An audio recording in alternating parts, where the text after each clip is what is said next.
hari ini saya benar-benar merasakan sebuah kenyataan politik yang bertolak belakang dari apa yang saya pahami dan saya yakini sejak beberapa tahun yang lalu. Beberapa tahun yang lalu, ketika saya melihat AHY nyagup di Jakarta sampai nangis gitu ya, saya terus terang menertawakan AHY. Kok bisa nangis gitu, jadi cagup nangis gitu kan? Ya karena sedih keluar dari TNI dan sebagainya. Tapi ya setelah itu AHY juga menjadi ketum Partai Demokrat lewat jalur warisan ya, karena SBY sudah mau meletakkan posisi ketuanya dan itu diserahkan kepada AHY. Itu pun juga saya kritisi. Saya lihat bahwa AHY ini ya kayak dikarbit gitu, kayak terlalu dipaksakan untuk menjadi ketua umum partai politik. Tapi sekarang ternyata ada yang lebih buruk dibandingkan AHY gitu. Ya karena ketika dulu AHY jadi calon gubernur DKI Jakarta tahun 2017 lalu, Gibran itu masih anak muda yang nampak menjadi contoh atau panutan anak-anak pejabat gitu, yang mandiri, yang bekerja sendiri, yang jualan martabak dan sebagainya. Dan Kaisang masih menjadi seorang anak muda yang idealis, yang nyindir-nyindir orang-orang yang minta bantuan kepada bapak, minta proyek kepada bapak gitu. Itu tahun 2017 lalu gitu. Tapi situasinya setelah itu berbalik semuanya gitu. Tiba-tiba Gibran jadi cawapres, Kaisang lebih cepat daripada AHY gitu. Kalau AHY masih proses sekitar setahunan untuk menjadi ketum Partai Demokrat, tapi Kaisang gitu, itu cuma sehari, 2 hari. Dan situasinya hari ini itu benar-benar sudah berbalik dan jauh sekali gitu. AHY sudah semakin dewasa menjadi ketum Partai Demokrat. Ya meskipun kadang jawaban-jawabannya kelihatan hafalan gitu ya, tapi ya setidaknya itu lebih baik dibandingkan Kaisang yang ketika menghafal jawaban dia nggak pede untuk menyampaikan jawaban itu. Ketika hadir di acara-acara PSI kan Kaisang kebingungan itu untuk menjawab pertanyaan-pertanyaan wartawan gitu.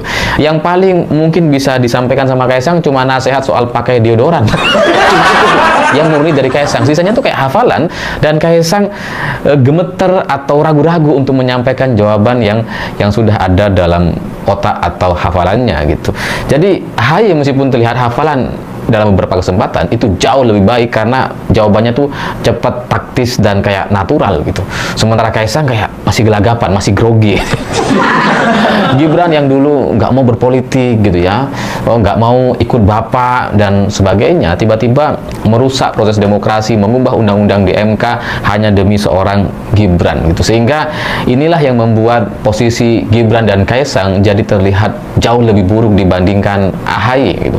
Karena ketika AHY maju sebagai calon gubernur DKI Jakarta tahun 2017 lalu gitu, itu kan dia lakukan setelah SBY sudah tidak lagi menjadi presiden, karena Pak SBY sudah lengser sejak tahun 2014 gitu. Tapi Gibran menjadi cawapres ketika bapaknya masih presiden Indonesia, ketika pamannya masih menjadi ketua MK yang kemudian pada akhirnya mengubah undang-undang supaya Gibran bisa maju sebagai cawapres gitu. Jadi situasinya hari ini berubah total. Saya sebagai orang yang dulu melihat Gibran sebagai panutan lebih baik dibandingkan AHY, hari ini bertolak belakang. Ya meskipun pada akhirnya Gibran terlihat lebih sukses.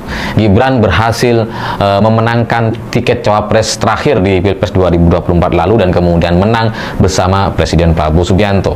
Meskipun sebenarnya Gibran ya nggak punya partai gitu. Dibandingkan AHY sebagai ketum Partai Demokrat, sebagai orang yang namanya ada dalam elektabilitas dan banyak lembaga survei menyebutkan bahwa AHY potensi untuk menjadi cawapres gitu. Tapi ya pada akhirnya Gibran lah yang kemudian merebut tiket terakhir posisi cawapres. Nah, sampai di sini bagi orang-orang yang pro dengan AHY, pendukung SBY, ya terutama para kader dan simpatisan Demokrat, situasi yang terjadi di tahun 2024 itu adalah sebuah luka batin yang mungkin sulit atau mustahil untuk disembuhkan gitu. Karena AHY itu 2 kali gagal gitu. Harusnya jadi cawapresnya Anies, terus kemudian batal, lalu kemudian harusnya jadi cawapresnya Prabowo, masuk ke dalam sebuah koalisi besar, tapi kemudian digagalkan sama Gibran. Jadi Setelah AHY dikhianati sama Anies dan Caimin, ini kemudian juga banyak orang meyakini bahwa itu juga bagian dari skenario bapaknya Gibran atau Jokowi yang membuat semua ini jadi terlihat bahwa agar AHY tidak bisa maju sebagai cawapres di tahun 2024 lalu. Jadi ya nggak heran kalau kemudian teman-teman kembali lagi bersama saya di channel ini. Kita sudah menyaksikan sebuah cuplikan video yang cukup menarik. Ya, jadi dengan adanya isu pemalsuan Gibran Raka Buming Raka, dikabarkan bahwa isu ini ya mulai kita melihat bahwa usulan pemalsuan ini dari Forum Purnawirawan. Ya, jadi tentu dalam hal ini teman-teman dikabarkan bahwa Forum Purnawirawan ini menyurati MPR dan DPR terkait dengan usulan pemalsuan Gibran. Ya, jadi teman-teman sampai detik ini juga ini masih terus dibahas karena belum ada keputusan dari DPR atau MPR terhadap pembahasan terhadap pemalsuan Gibran Raka Buming Raka. Ya, jadi teman-teman, apakah surat pemalsuan, usulan pemalsuan ini sudah bisa dinyatakan dilakukan, atau Ketua MPR yaitu Puan Maharani apakah sudah bisa mengetok palu? Ya, apakah mengetok palu terkait dengan usulan ini atau memang dibatalkan? Nah, jadi teman-teman, hal ini yang kita bahas. Kenapa usulan pemalsuan Gibran Raka Buming Raka ini ya menjadi perbincangan hangat, ya bahkan menjadi perbincangan panas ya di lingkaran para elit politik. Ya, kita tahu bahwa memang Gibran ini adalah anak dari mantan Presiden Joko Widodo. Ya, bahkan banyak sekali yang menilai bahwa hal ini Gibran ini masih belum punya kemampuan yang mumpuni, belum ada kemampuan yang yang mampu ya untuk memberikan satu kontribusi untuk bangsa dan negara ini. Itulah penilaian menurut saya ini sesat ya bagi masyarakat Indonesia. Ya, kenapa? Karena kalau kita melihat dari pemilihan di tahun 2024 yang lalu, bahwa Gibran ini secara terbuka bahwa ini hasil perolehan suara yang paling terbanyak yaitu 58%. Tapi kenapa ya saat ini ada semacam ya kritik ya terhadap pemerintah? Apakah karena mereka menilai pekerjaan dari Mas Wapres ini ya masih belum memenuhi ya keinginan dari masyarakat, atau memang ada ada sesuatu hal yang menjanggal di hati.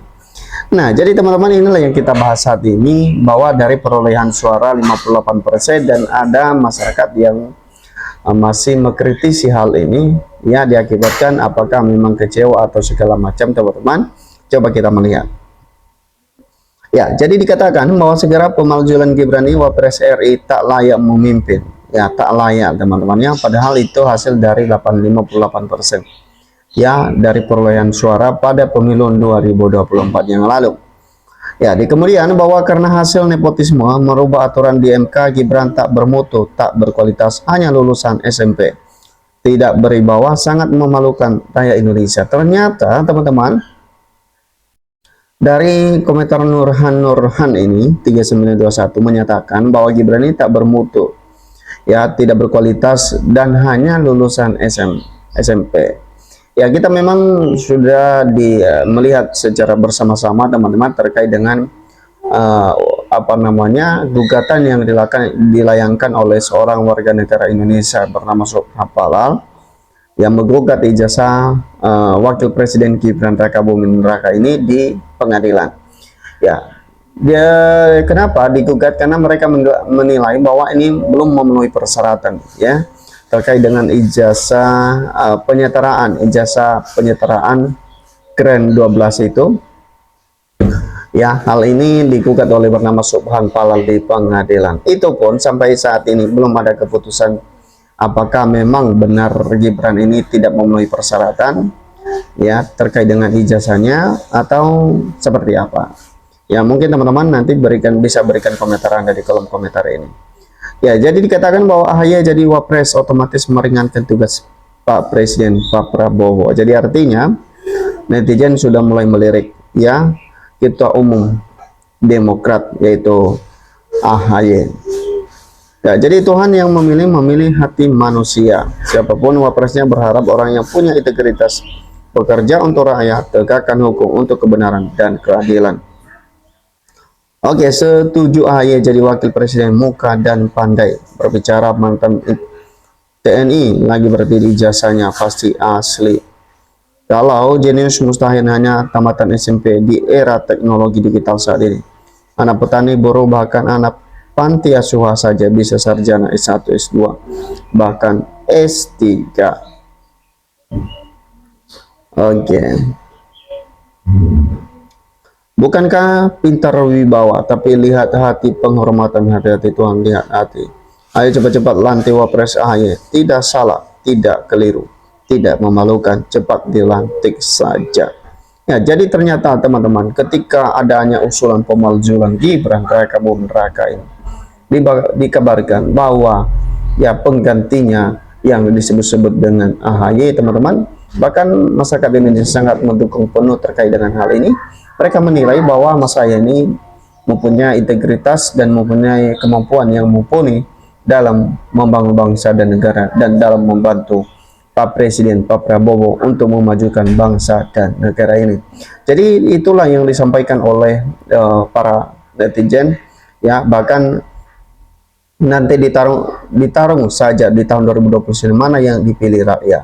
Mantap AHY dan Wapres, dan semoga amanah dalam memangku jabatan demi rakyat Indonesia. Amin. Mudah-mudahan AHY menjadi Wapres Pak Prabowo. Jadi artinya bahwa harapan-harapan dari masyarakat Indonesia, netizen satu-satunya adalah ya ketika Mas Wapres ya di mundur dari Wapres Gibran, adanya usulan pemalzulan, itu artinya bahwa Mas AHY ini, masyarakat Indonesia sangat setuju menggantikan posisi dari Gibran Raka Buming Raka kalau terjadinya ada usulan pemalzulan. Teman-teman, bagaimana menurut Anda? Berikan komentar Anda. Sampai ketemu di postingan.